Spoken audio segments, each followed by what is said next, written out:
Welcome to Focus Washington. I'm Chuck Conconi, and I'm here today with Rich Masters, a Democratic Party strategist and a brilliant man from Illinois who understands what's really going on there. Rich, tell me what's going on in Illinois.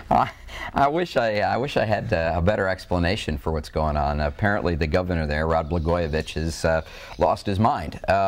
You know, I think Chicago over the years has developed a very noteworthy, reputation for corruption. 4 of the last 8 governors all went to jail. Dan Walker, Otto Kerr, George Ryan, and it appears as if Rod Blagojevich is going to be George Ryan's cellmate here. What is it? Is it something in the water? Well, I mean, I think there's a couple things. One, you've got a rather large city, and everyone wants to be like the Dailies. And, there's a difference, I think, between, strong-arming a legislative body as both Richard Daley and his dad Richard Daley did. And then, what happens is you've got a guy here in Rod Blagojevich who was an undistinguished city councilman, undistinguished congressman, didn't do much of anything in the United States Congress, and all of a sudden he finds himself as governor, partly because he was running against kind of a corrupt Republican machine at the time, and he took over, and I think power went to his head. This is a guy who I almost went to work for early on as someone who grew up in Illinois, and then my transplanted home in Louisiana, and but I almost went to yes. It is. I almost went to work for him because it would have been an opportunity for me to go back to Illinois. But even back then, something didn't quite feel right to me. I mean, maybe it's because he's a Cubs fan and I'm a Sox fan.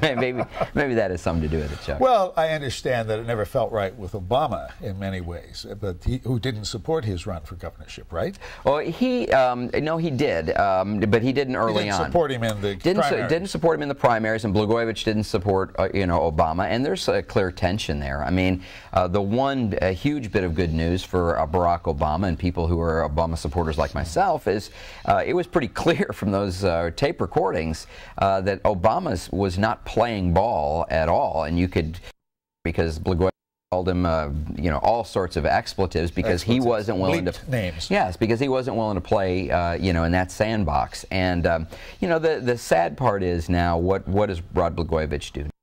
The sad part is my home state, Illinois, has 1 senator right now. I mean, we're facing crucial times in America, and Illinois needs to be represented by 2. Anyone Blagojevich would appoint would not, be seated. The Democrats in the Senate have said we won't even seat that person.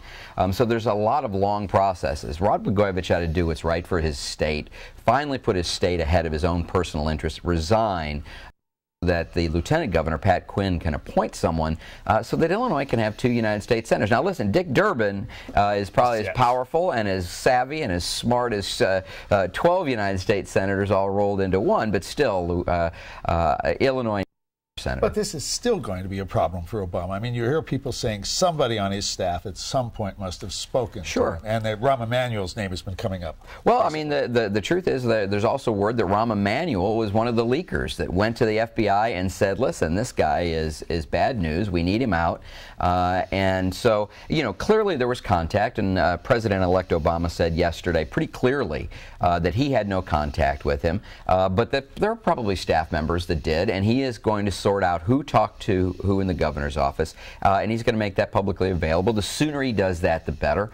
Get past this cloud. I don't think it's a cloud over Obama, though. I think it's, I think that this is clearly a Rod Blagojevich only driven story. He was never close with Obama, never close with Durbin. Frankly, he's never been close with anyone but his wife, really. And so I don't think in the long run that this is going to hurt the president-elect. I mean, if you look at the president-elect's poll numbers right now, Wall Street Journal did a poll. He's got a 72% approval rating right now. Full 40% of the people who voted for John McCain are either impressed or very impressed with how he's been handling the presidency thus far.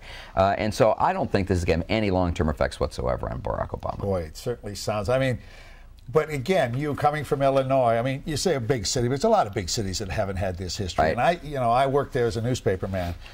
very quickly, again, what is it about Illinois politics? I think there's kind of a tradition and a history. And when you are a small-time politician who plays in small-time sandboxes where you're going to trade your favor, well, how much money can you raise for me before I do you this favor?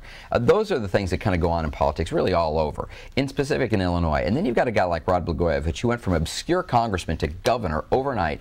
The governor of Illinois makes more appointments than the president of the United States does. And for every one of those appointments, he's figured out a way to grease the wheels for his campaign machinery and to ingratiate his friends. And I think President-elect Barack Obama hit it right on the head. There are two kinds of people get into politics. One, they get in because they want to change the public. They want to do public policy. And the other one is how they can line their pockets. Rod Blagojevich clearly was one of those. Barack Obama, for our future, thankfully, is one of the latter. We could talk about this a long time, but we run out of time, Rich. Thank you very much. Absolutely. I'm Chuck Conconi, and this has been Focus Washington.